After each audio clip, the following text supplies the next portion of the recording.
지금부터 모두를 위한 도시는 있다. 15분 도시가 진짜 말하는 것들이란 책에 대해서 허남설 저자를 모시고 북토크를 하겠습니다. 허남설 기자님은 현재 경향신문에서 기자를 하고 계시고요. 85년생으로서 하장대학교 건축학과를 공부하셨고요. 네. 그 다음에 건축사 사무소에서 다니시다가 2013년도부터 경향신문에서 기자로 일하고 계십니다. 이번 책은 우리 허남설 기자님의 두 번째 책이시고요. 아, 맞습니다. 2023년도에 못생긴 서울을 걷는다는 책을 내셨고요. 이번에 15분 도시에 대한 책을 낸 지 한 달 정도 되셨죠. 네. 그죠? 나온 지 얼마 안 되는 시간을 가지고 토크를 하겠습니다. 그러면 기자님 내가 질문지를 미리 보냈었는데요. 보면서 이야기를 해보도록 하겠습니다. 네. 기자님 그 서울국제도서관에 다녀가신 적 있으신지요? 부끄럽지만 오늘 이번에 처음 왔습니다. 아, 처음 오셨습니까? 네. 이렇게 초대를 받고 오늘 처음 왔는데, 네. 진짜 사람이, 저 얘기만 들었지. 네. 그리고 뭐 기자니까 기사로서 많이 보고. 예. 근데 정말, 사람 너무 많아가지고, 뭐 텍스트 힙이라고 해서 이런 건가? 그런 생각도 드네요. 예. 작년도에도 사람이 많이 왔는데 네. 올해도 여전히 이렇게 사람들이 오늘 마지막 날인데도 이렇게 첫날부터 계속 5일 동안 이렇게 사람이 많이 오는 도전이 됐고요. 오늘은 뭐 오세훈 시장님이 지금 다니고 계신다고 하시고, 네, 지금 뭐 여야 할 거 없이 다 오시는 거 아니에요? 예, 어제는 대통령 비서실장님이 또 네. 왔다 가시고, 문체부 차관님도 어제 왔다 가시고, 네, 전 대통령도 왔다 가시고. 예, 네, 지금 영부인도 왔다 가시고, 네, 난리네요. 예, 책에 대한 관심이 이렇게 많은 게 너무 좋은데요. 근데 우리가 이 도시에 대한 이야기를 하고 있는데, 네.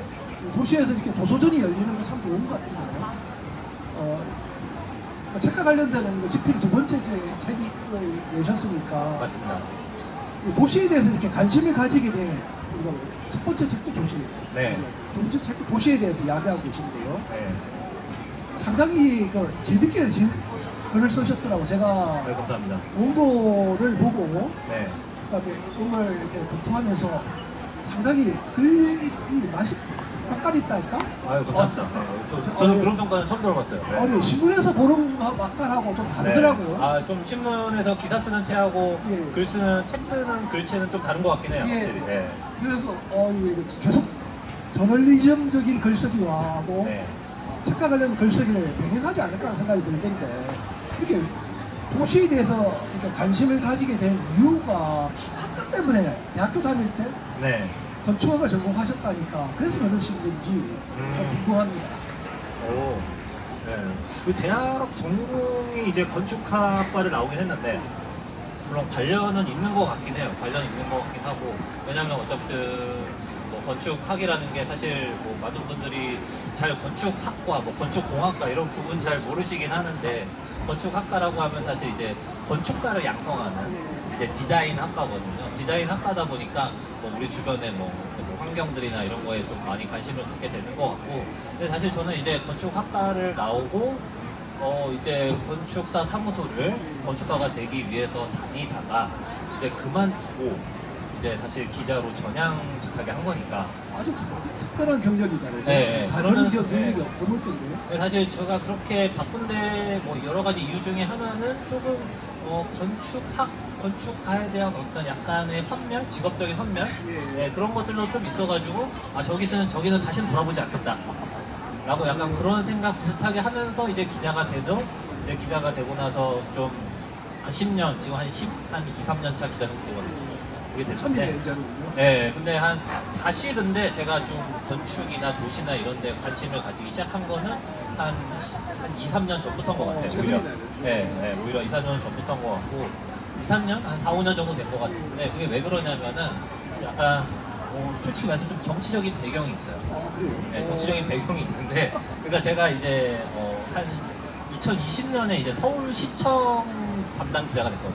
서울시청 담당 기자가 됐는데, 근데 오늘 여기 뭐 오세훈 시장도 오셨다고 하는데 약간 오세훈 시장 이름이 얘기 안 나올 수가 없는데 이제 2020년이 어떤 해냐면은 이제 그 서울시청이 이제 뭐 서울시장이 박원순 시장에서 오세훈 시장으로 이제 바뀔 때예요. 바뀌던 그 시기인데 그 시기에 이제 제가 서울시청을 출입하면서 굉장히 도시나 건축에 대한 정책이 많이 바뀌었어요. 네, 굉장히 많이 뒤집어지는 광경들을 목격하면서 왜 이런 일이 일어날까?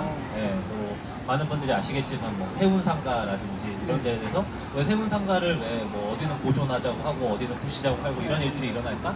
뭐 그런 거에 대한 탐구를 하면서 이제 못생긴 서울을 걷는다라는 책이 태어났고 네, 그리고 계속 관심을 가지면서 이번에 모두를 위한 도시는 있다. 이렇게 좀 연결된다. 그런 좀 문제의식과 고민들이 연결됐다라고 봐주시면 좋을 것 같습니다. 취재 현장에서 일단 문제의식을 크게 가지신 분이에요. 네네 그렇습니다. 예. 저희 이제 출판사는 부산에 있는데요. 부산에서 2005년도부터 출판사를 하고 있고, 서울국제도서전은 2016년도부터 계속参加를 하고 있거든요.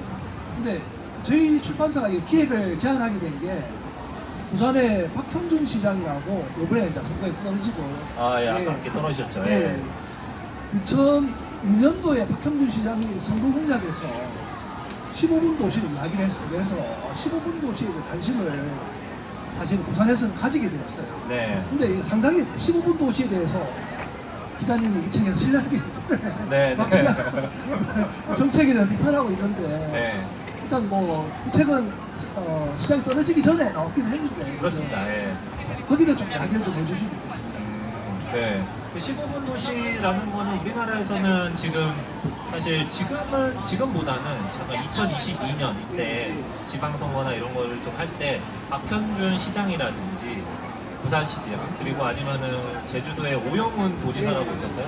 오영훈 도지사라든지 이런 분들이 이제 15분 도시라는 개념을 주창했었고 그때 뭐 그분들뿐만 아니라 서울시장 선거에서도 이미 좀 지난 얘기긴 하지만 뭐 박연선 시장이 당시에 서울시장 후보로 나왔었는데 박영선 시장 후보도 그 당시에 그런 얘기를 했었고 최근에 지난 직전에 지방선거에 보니까 추미애 경기도지사도 경기도에서 당선됐죠. 그분도 이제 뭐 15분 도시 이런 얘기를 하시더라고요. 네, 그런 얘기 하긴 하는데 이제 뭐 말씀하셨듯이 박형준 시장이 어떻게 보면 부산에서 처음으로 이제 15분 도시라는 개념을 되게 대대적으로 이제 많이 띄우기 시작했었고 그래서 아마 산신이 출판사에서도 저에게 이제 15분 도시에 대한 책을 좀 한번 써보자라고 제안을 왔던 걸로 기억을 하거든요.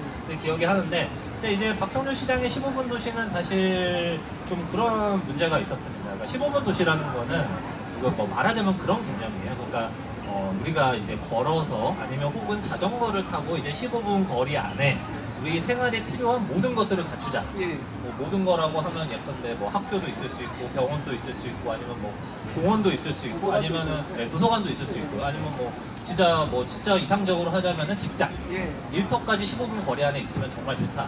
그러면 이제 15분 거리 안에서 그런 것들을 다 소화할 수 있게 되면은 우리가 굉장히 시간도 많이 남게 되고 또 이거 15분 도시 개념은 사실 프랑스 파리에서 좀 많이 시작한 개념이라고 할 수 있는데 거기서는 되게 기후 위기에 대한 생각을 많이 해요. 이 책에서는 사실 기후 위기에 대한 부분은 많이 못 다뤘는데 이제 기후 위기에 적합한 도시 형태라는 측면에서 이제 도보와 자전거로 15분 거리 안에서 모든 것을 소화하는 이런 도시를 생각을 했던 것인데 그런데 이제 부산에서는 조금 그거를 차용해서 가져올 때 조금 실수를 하신 것 같아요.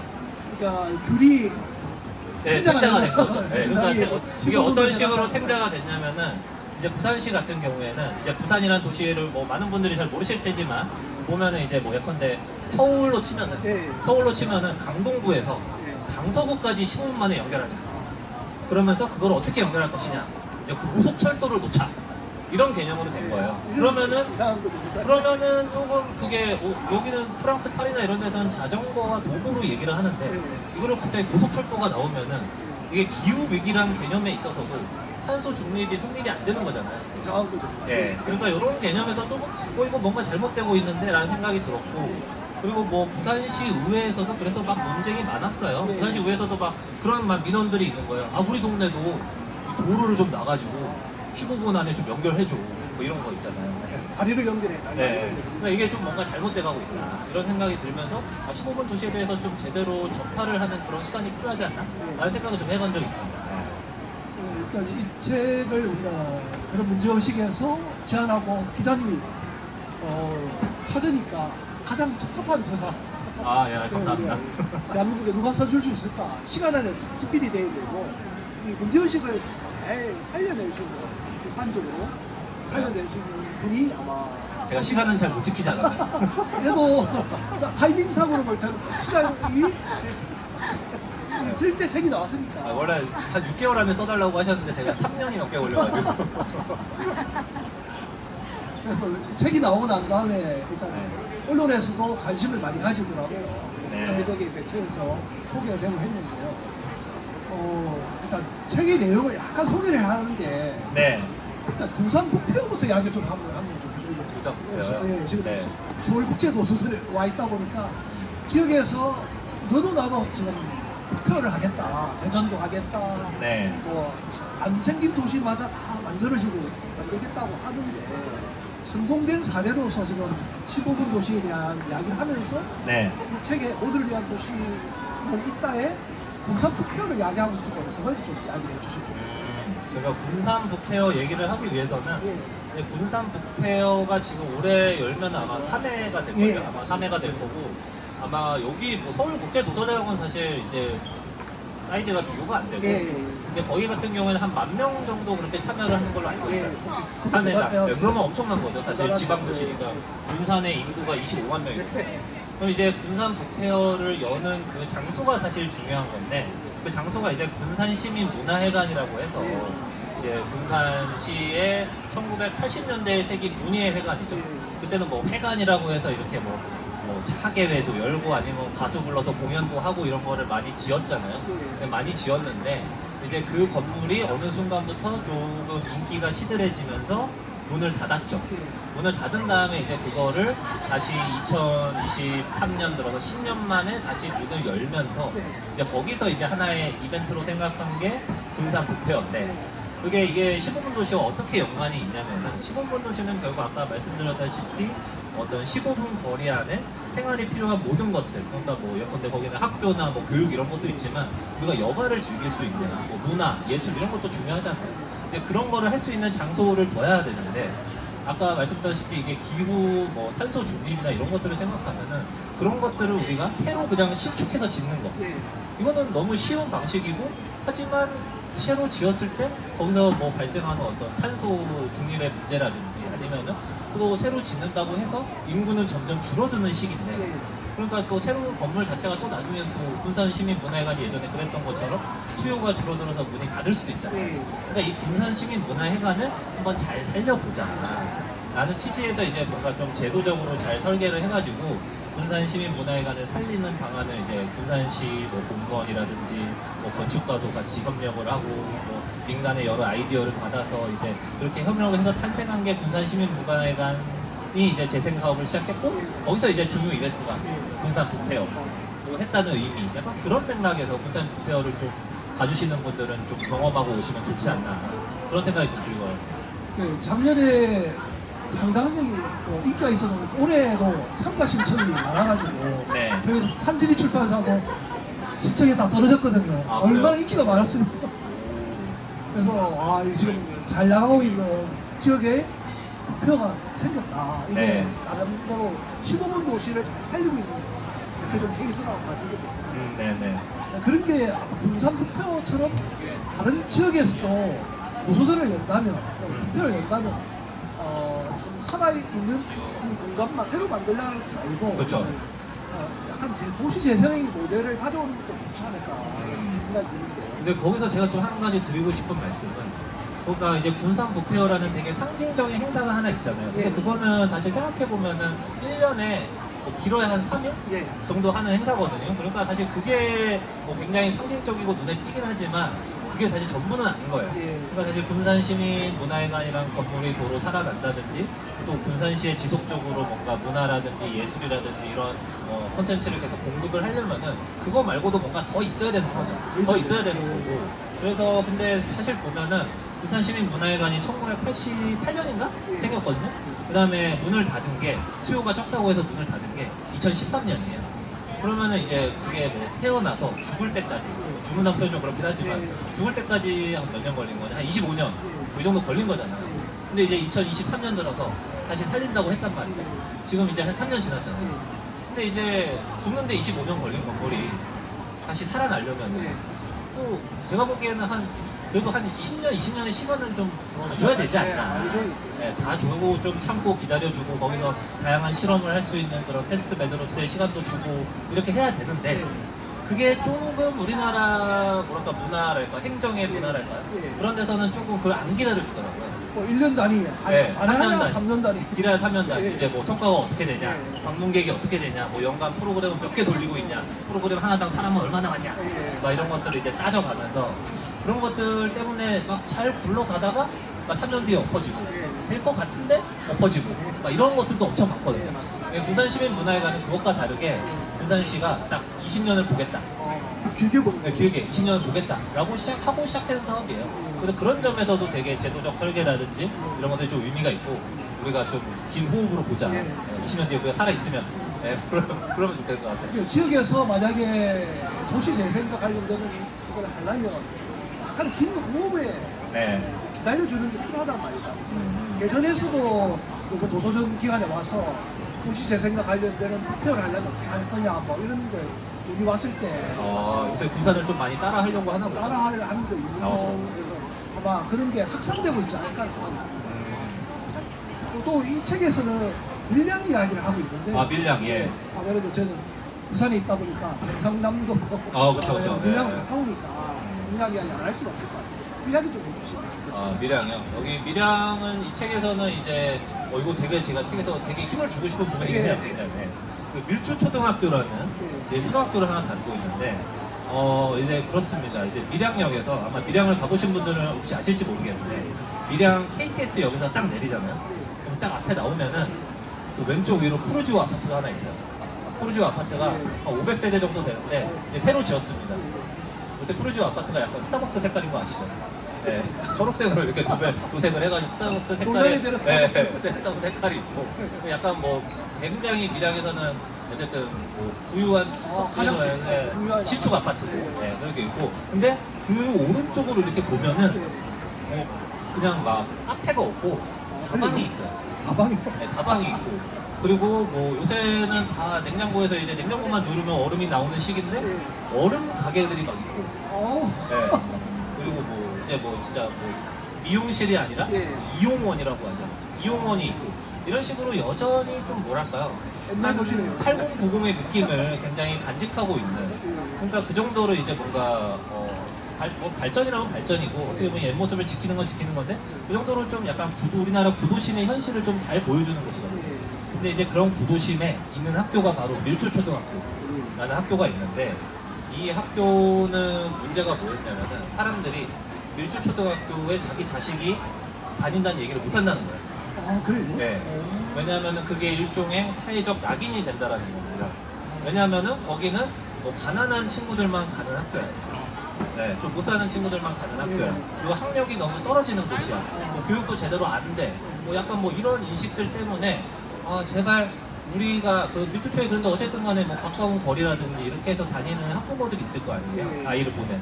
그 학부모들이 제발 우리 아이를 밀주초등학교에 다닌다고 말만 할 수 있게 해달라. 이런 민원들이 있을 정도로.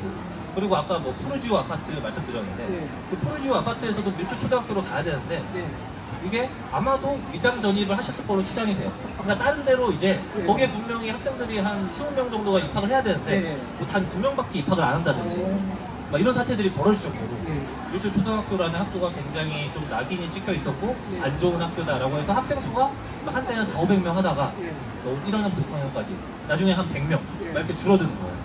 뚝 떨어지는 그러니까 이제 학교가 문 닫을 위기에 처해 있죠. 그러니까 문 닫을 위기에 처해 있는데 그때 이제 조금 약간 이 학교에 대해서 좀 진지한 열정을 가지신 어떤 교감 선생님 한 분이 학교에 부임을 해서 학교를 좀 살려보자 라는 생각으로 뭔가 변화를 일으키기 시작하는데 이 분이 생각한 것 중에 하나 뭐 여러 가지가 있습니다. 뭐 선생님들을 조금 더 행정 업무에서 좀 덜어내서 교육 업무에 대한 투자를 많이 한다든지 뭐 이런 것들도 있긴 있는데 또 한 가지 중요한 것이 제가 이 책에서 주목을 한 것은 어떤 공간에 대한 변화.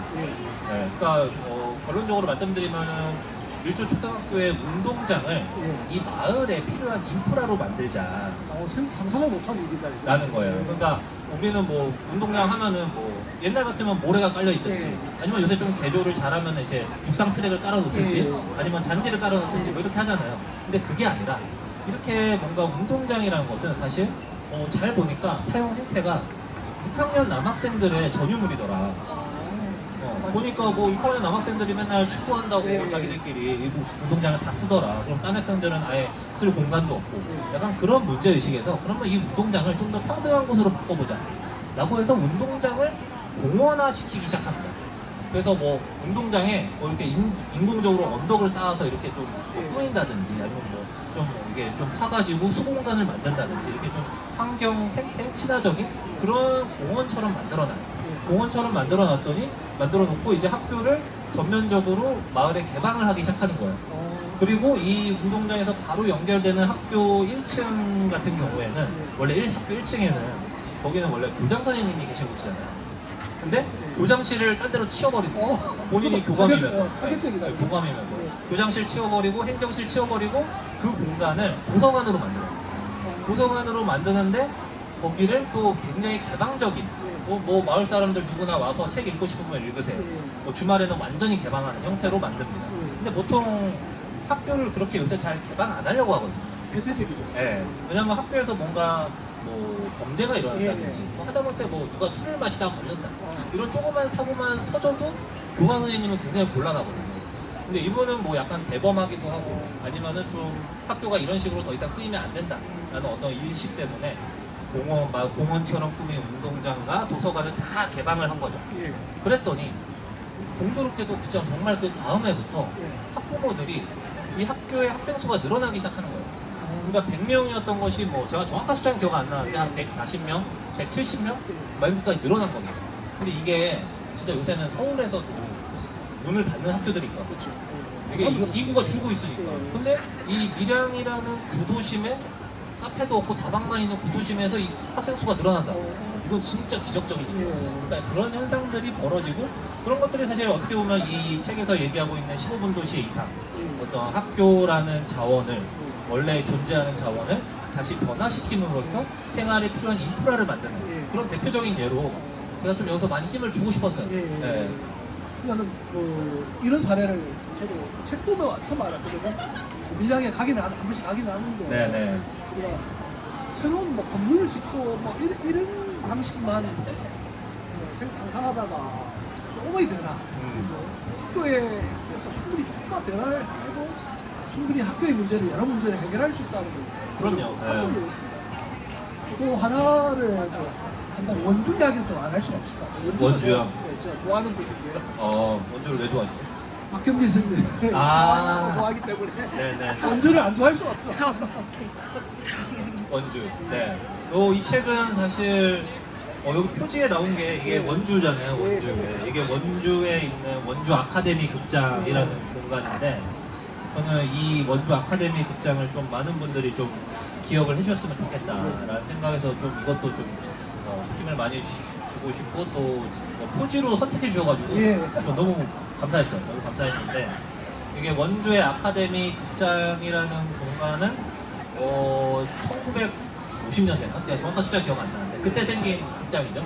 요새는 다 이제 CGV 뭐 롯데시네마에서 멀티플렉스잖아요. 뭐 가면은 뭐 영화관이 뭐 한 10개 정도 있고 근데 여기는 이제 원주 아카데미 극장은 상영관이 한 개밖에 없죠. 네, 한 개밖에 없는 이제 단관 극장인데 이 원주 아카데미 극장 같은 경우에도 이제 원주에도 멀티플렉스가 좀 생겼어요. 한 2개인가? 3개인가 있어요. 이제 그게 생긴 게 2000년대 초반인데 그러면서 이 원주 아카데미 극장이나 이거 말고도 극장이 여러 개 있었는데 한 4, 5개 있었는데 하나씩 이제 문을 닫기 시작한 겁니다. 옛날 극장들은 문을 닫기 시작하고 종국의 원주 아카데미 극장 하나만 남았는데 이것도 이제 마지막에 이제 없어지고 그 건물을 철거해서 딴 걸로 만들겠다 라고 이렇게 하니까 좀 거기에 좀 마음이 아파하는 원주 시민들이 생겨나면서 이 극장을 좀 지켜보자 살려보자 라는 그런 생각들을 많이 하게 됐죠. 하게 돼가지고 그 앞에서 말하자면 시위도 많이 하셨고 당시에 그 원주 시장님은 이 극장을 부셔서 이 주변에 그 재래시장이 있거든요. 재래시장 상인들한테 필요한 그분들이 원하는 뭐 주차장이라든지 이런 걸로 그냥 만들어 버리겠다 막 이렇게 해가지고 좀 시민들하고 많은 갈등이 있었어요. 근데 이제 거기서 이 극장을 꼭 지키고 싶어하는 분들의 이야기를 제가 이 책에 담았는데 그분들의 이야기가 전 되게 좀 울림이 있었거든요. 그러니까 뭐 어디 뭐 서울에 살다가 그냥 좀 약간 이제 서울에서 뭔가 직업이라든지 뭐 정주 환경이라든지 이런 게 너무 안 좋아서 원주로 흘러 들어왔는데 그 원주에서 뭔가 나의 마음을 좀 위로해줬던 분들. 그러니까 이 아카데미 극장이라는 데를 가보면은 진짜 막 그 옛스러움의 흔적들이 좀 많이 남아있거든요. 뭐 매표소의 느낌이라든지 뭐 상영관의 느낌이라든지 뭐 상영관에 앉았는데 의자가 그 약간 시뻘건색, 막 시퍼런색 그런 의자들 있잖아요. 그런 것들 요새 극장에서 볼 수 없는 것들 그런 것들에서 좀 위안을 받거나 이런 사람들 그런 사람들이 이 극장을 지키려고 했는데 이제 뭐 끝내는 이 극장이 지금 결국 원주시의 뜻에 따라서 없어졌어요. 없어져가지고 근데 이제 그 극장을 지키고자 했던 분들이 다시 계속 지금도 뭉쳐서 뭔가 그분들은 이 극장을 지키자는 활동 하나로 뭉쳐서 원주에서 뭔가 새로운 문화적 활동 이런 것들을 생산을 하고 있죠. 뭐 같이 뭐 영화 보는 모임이라든지 책 보는 모임이라든지 아니면은 좀 더 뭔가 활성화해가지고 뭐 여러 가지 문화 사업이나 이런 것들을 좀 발전시키려고 그런 것들을 하고 있고. 네네 그렇죠. 이 영화 이 한 건물을 매개로 해서 사람들이 뭔가 끈끈하게 맺어지는 그런 현상을 발견한 곳이 약간 이 원주 아카데미 극장이어서 그 사례를 좀 잘 담아내려고 이렇게 애를 썼습니다. 도시에서 이렇게 아마 저는 밀양이라든지 원주라든지 군산 다 이제 서울이 아니고 수도권이 아닌 지역에서 애를 네. 이거 많이 쓰는데요. 서울하고 수도권은 인구가 많은데 나머지 도시들은 인구가 급격히 줄어들면서 네. 삶이 힘들어지고 있잖아요. 경제적 힘들어, 문화적 소외 이런 현상들이 일어나는데 그걸 바꾸고 싶어하는 이번 지방선거에서도 공약으로는 많이 나오지 않습니까? 근데 예. 또 재정이 안 좋다 보니까 지역은 재정 자립도가 낮지 않습니까? 네. 근데 그런 것들 해소하기 위해서 뭔가 방법들이 아이디어를 내야 되는데 아이디어가 잘 선거 때는 나오는데 선거 이후에 뭐 4년 동안 시장이나 구청장이 됐다고 개선이 잘 안 되니까 아마 이 책의 아이디어들은 좀 필요하지 않겠다는 생각이 들었어요. 그래서 제가 그런 의미에서 약간 어떻게 보면은 이 원주 아카데미 극장의 사례에 주목을 하면서 그게 이제 아까 말씀하셨던 군산 시민문화회관 사례로 이어지거든요. 예. 그러니까 이 원주 아카데미 극장을 되게 지키고자 했던 그분들의 마음은 되게 숭고하다고 생각해요. 숭고하다고 생각을 하는데 근데 사실 이 원주 아카데미 극장이라는 거를 원주시가 사가지고 뭔가 운영을 하려면은 그 운영에 계속 비용이 투입이 되잖아요. 근데 그게 사실 되게 거기서 수익이 나기라는 사실 어렵고 그러니까 그러다 보니까 이게 돈 먹는 하마다 이런 비판을 많이 받았거든요. 그런 면에서 원주시도 이 극장을 허물어서 그냥 딴 걸로 쓰자라는 이런 결정이 나왔던 것인데 근데 사실 군산시민문화회관 같은 경우 보면은 이 시의 재정, 군산시의 재정이 거의 들어가지 않고 오히려 거기를 그 민간에서 이제 서울에 저기 합정역에 그 민브라더스라고 그 유명한 카페 체인 있어요. 체인이라고 하기에는 뭐 막 이렇게 막 스타벅스 같은 체인은 아니고 어쨌든 되게 유명한 카페인데 그 카페를 사업자분한테 그 군산시민문화회관의 운영을 맡긴 거예요.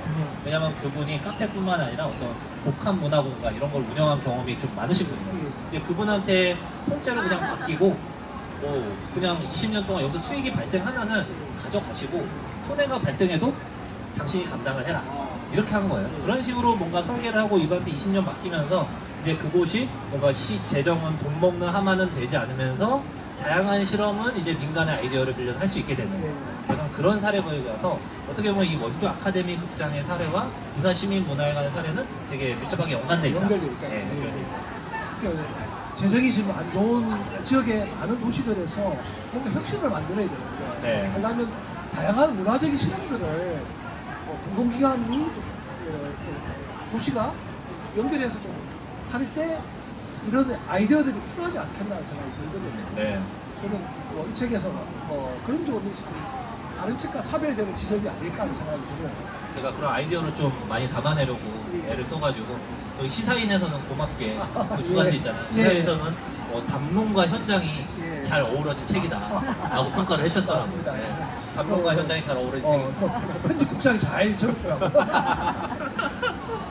또 성수동 사례가 또 있는데요. 성수동가 지금 가장 핫한 데 아닙니까? 그렇죠. 네. 성수동 사례가 한번 이야기 좀 해주세요. 성수동 사례에 대해서는 근데 사실 성수동 사례에 대해서는 미리 좀 얘기 말씀드리자면 예. 좀 비판하시는 분들도 많아요. 이 책의 내용에 대해서. 그렇습니다. 네, 좀 약간 성수동이나 그런 쪽에 왜냐면 진지하게 접근하는 분들은 성수는 너무 이미 상업적이고 예. 좀 뭐 팝업 중심이고 약간 그래서 이게 뭐 도시가 그게 성수동이 뭐 지금이야 뭐 인기가 많다고 하는데 예. 뭐 그게 얼마나 갈까? 이게 과연 지속 가능한 어떤 뭐 상권의 형태야? 라고 이렇게 비판하시는 분들도 예. 많거든요. 근데 어쨌든 간에 성수동에서 지금 성수동을 안 다룰 수는 없었던 게 예. 서울에서는 가장 뭔가 뜨거운 곳이면서 동시에 거기에 어떤 뭐 제도적 설계라든지 예. 이런 것들이 좀 가미된 부분이 좀 우리가 눈여겨볼 필요가 있다. 예. 이제 그런 거라고 하면은 이제 성수동에 좀 그런 것들이 있어요. 그러니까 젠트리피케이션을 방지하기 위해서 예. 이제 뭔가 협의체 같은 거를 만들었거든요. 그러니까 뭐 이런 회의가 열립니다. 성수동에서는 어떤 회의가 열리냐면은 거의 성수동의 성수 1로라는 예. 되게 그 사람들이 많이 모이는 거리가 있어요. 예. 근데 여기에 이제 올리브영 같은 데가 이거 실제 사례인데 예. 올리브영이 입점을 하고 싶다. 어. 라고 하면은 이제 이거 갖고 회의를 하는 겁니다. 예컨대 그 성수동의 그 상권 상인들 분 중에 몇 분하고 그리고 뭐 성수동은 이제 성동구청 관할이니까 성동구청 공무원들하고 아니면 뭐 교수님들 같은 전문가들하고 이렇게 아니면 뭐 또 올리브영 관계자도 당연히 와야겠죠. 이렇게 와가지고 회의를 해가지고 이 올리브영 입점을 하는 게 성수동의 미래에 과연 좋으냐 아니냐 라는 거를 이제 토론을 합니다. 그 토론을 해가지고 실제로 부결이 된 적이 있어요.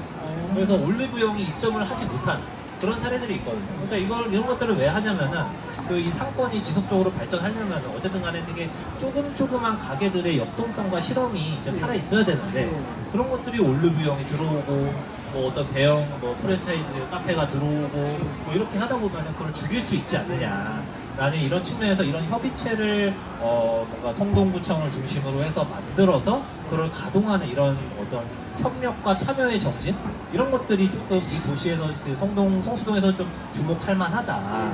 물론 그럼에도 불구하고 성수동이라는 곳이 너무 뜨거워서 이제 조금씩 뭔가 자본의 힘이라든지 이런 것들이 스며들고 있긴 한데 여전히 그래도 지키려는 어떤 그 틀은 살아있다. 라는 점에서 좀 많이 주목을 했습니다. 부산에서도 뭐 이런 사례들을 운용할 수 있는 부분이 많겠다는 생각이 저는 들었어요. 부산도 사실은 핫한 동네가 네. 있거든요. 그래서 그런 데에서도 이렇게 성수동처럼 협의하는 문화가 있으면 좋겠는데 그렇지 않거든요. 그래서 가져올 수 있는 부분이 있지 않을까 하는 생각을 가집니다. 그리고 그러니까 성수동이 너무 상업적인 곳이다라는 취지에서 뭐 제 책의 내용을 좀 비판하시는 진지한 뭐 도시나 뭐 이런 분야에 활동하는 분들도 계신데, 근데 어쨌든 간에 15분 도시가 주제잖아요, 제 책은. 그럼 뭐 학교나 교육이나 병원이나 뭐 이런 것도 중요하지만 사실 살아가는 데 있어서 그냥 재밌는 곳이 주변에 있다. 라는 것도 저는 사실 되게 중요하다고 생각을 하거든요. 그러니까 재밌는 상권이 있다라는 것도 중요하기 때문에 어떤 성수동이라는 곳에 대해서는 좀 약간 좀 그곳이 어떻게 이렇게 재밌는 곳이 되었나. 그럼에도 불구하고 그 재미를 어떻게 유지하기 위해서 이런 젠트리피케이션 방지를 하기 위한 어떤 이런 협의체를 만든다든지 이런 것들을 하고 있냐에 대해서는 좀 다룰 필요가 있다라고 생각을 좀 했습니다. 성수동에서 2021년도에 서울국제도서전이 열린 적이 있습니다. 2019년까지 코엑스에서 열리다가 2020년에 코로나가 터지면서 사실은 우리는 하고 싶었지 못하게 했기 때문에 여기서 도서전을 못했어요. 그래서 온라인으로 도서전을 하고 2021년도에 코엑스가 여기를 안 빌려줬어요. 안 빌려주니까 할 수 없이 성수동에서 도서전을 할 때 성수동이 얼마나 핫한지 그때 처음 가서 그 전에 저는 옛날 성수동만 생각하다가 가서 느껴봤는데 그리고 2022년도 다시 코엑스에서 도서전을 했었거든요. 네. 2021년도에 보니까 정말 사람들이 도서전에 많이 오더라고요. 그러니까 그 전에 2019년도까지는 사실 코엑스에서 해도 젊은 사람들이 많았습니다. 왔는데 2021년도 도서전 때부터 사람들이 젊은 사람들이 오는 도서전이 대단한 일어났거든요. 그래서 아마 성수동을 그때부터 좀 주목해야 되지 않겠나 생각 가져서 이 책에서 성수동의 이야기가 나오면 참 네. 지금 성수동에서 또 이제 또 새로 시도하는 것들도 있어요. 앞으로 아마 제 생각에는 앞으로 성수동은 더 재밌는 곳이 될 가능성도 있다라고 생각이 드는 게 지금 사업 매니지먼트라는 형태를 만들어서 뭐냐면 거기에 이제 뭐 그런 기업들 많잖아요. 무신사, 뭐 SM 엔터테인먼트 이런 대기업들이 좀 있는데 그런 기업들한테 이 동네를 뭔가 더 재밌게 만들 방안을 니네가 좀 제안을 해봐라. 그러면은 그런 것들을 이제 뭐 성동구청이라든지 상인이라든지 이렇게 협의를 좀 해가지고 적용할 수 있는 방법은 적용을 해보면은 그러면은 이제 여기가 더 사람들이 많이 몰리는 곳이 되면은 그곳에 뭐 이제 집가도 올라가겠죠. 예. 솔직히 집가도 올라가면 거기에 입주해 있는 뭐 대기업들 뭐 예. SM이나 뭐 무신사한테도 당연히 도움이 되는데 또 이렇게 또 재밌는 상권을 만들어 놓으면은 거기 소상공인들도 일정 부분 혜택을 얻을 게 있고 근데 또 젠트리피케이션을 방지하는 어떤 그 협의체는 있기 때문에 또 쫓겨나지 임대료가 올라도 쫓겨나지 않으면서 사업을 할 수 있는 그런 가능성도 있고 그런 틀이 좀 성수동은 작동하고 있다. 이 점을 성수동에 좀 많은 분들이 봐주셨으면 좋겠다. 나는 그런 생각을 하고 있어요. 도시에서 재미있는 공간을 계속 만들어내는 노력들이 부산 같은 경우도 사실 필요하다 생각을 가지고 있고 그러니까 부산뿐만 아니라 광주, 대구 지역에서 도시에는 특히 많이 필요하지 않을까 생각을 가지고 있습니다. 그러니까 또 사례를 많이 들어나셨는데 시간이 좀 네네네. 제한된 시간에 해야 되기 때문에 좀 정리를 좀 해야 되지 않을까 싶습니다. 사실 그 자세한 내용은 책을 읽어보시면 네, 책을 사주시면 제일 좋죠. 네. 읽어보시면 좋겠고 또 이 책에서 못 다룬 사례들은 아마 또 허 기자님이 네. 신문에서도 다루고 또 세 번째 책에서 또 집필하지 않을까 하는 기대를 가지는데요. 아, 세 번째 책의 기회가 예, 세 번째 있을까요? 책에 대한 이야기를 아직 집필은 안 하셨겠지만 네네네. 뭐 그런가 아니면 뭐 앞으로 네. 계획을 좀 듣고 싶습니다. 아니 근데 제가 예. 이거 원래 이 책이 산진이에서 2022년 9월에 저한테 제안을 해주셨거든요. 예. 써보자고 제안을 해주셔가지고 이 책을 이제 준비를 좀 하다가 갑자기 제가 그 브런치 스토리에 예. 그 공모전에 응모를 했는데 예. 그게 갑자기 덜컥 대상을 받아버렸어요. 네. 맞습니다. 그러면서 제가 못생긴 서울을 걷는다는 책을 그 사이에 출판을 해가지고 예. 어떻게 보면 운이 좋게 예. 되게 뭐 긴 시간인지 짧은 시간인지 모르겠는데 3년, 4년 사이에 책을 제가 운 좋게 2개를 출판을 했거든요. 대단하십니다. 네, 아니 그러니까 솔직히 말씀드려서 예. 그렇게 하고 나니까 좀 지쳐요. 좀 지쳐요. 예, 좀 지치고 그리고 그 사이에 제 책을 쓰느라고 예. 다른 사람들의 책을 진짜 너무 못 읽었어요. 흡수를 하셔야 되는 그러니까 요 책에 쓰일 만한 어떤 느낌이 드는 예. 그런 책들만 읽고 예. 그 외에 다양한 독서를 좀 그 시간 동안 좀 많이 못한 경향이 있어서 예. 아 이제 조금 세 번째 책이고 뭐고 간에 조금 쌓는 시간을 가져야겠다 라는 예. 그걸 쌓고 나면은 좀 더 좋은 아이디어가 떠올라서 예. 좀 더 좋은 책을 쓸 때가 되면은 예. 산진이에서도 한 번 더 찾아줄 수도 예. 있고 그런 거 아닐까요? 그러면 그 독서를 하는 동안에 도서관이라든가 아니면 지역에 가서 강연하고 이 책을 소개하는 행사를 좀 많이 하시죠. 아 네네 열심히 뛰어야죠. 예, 그러면 저희 출판사 이 책도 많이 팔릴 것 같고 아, 예. 지역에 대한 사례들도 또 다니시면서 눈에 띄지 않겠습니까?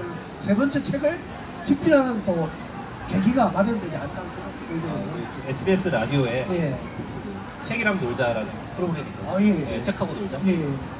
제목을 정확히 모르겠는데 책하고 놀자라는 그 프로가 있는데 예. 거기서 조만간에 소개가 됩니다. 오. 네, 인터뷰 열심히 하고 홍보 열심히 하고 오겠습니다. 방송을 타면 책이 좀 팔겠는데요. 도움이 되나요? 예, 도움이 됩니다. 방송을 타고 하면 아무래도 이게 아, 신문보다 방송이 조금 더 그렇죠. 사람들이 영향이 있고 가니까 신문사 기다리면 이런 말은 네. 좀 민망하지만요. 네. 방송을 타면 조금 책이 좀 팔리지 않을까. 열심히 하겠습니다. 일단 이 정도 이야기하고 한번 정리를 해야 될 시간이 된 것 같습니다. 그럼 마지막으로 소감을 한 말씀 해주시고 네. 마치도록 하겠습니다. 아, 네. 네.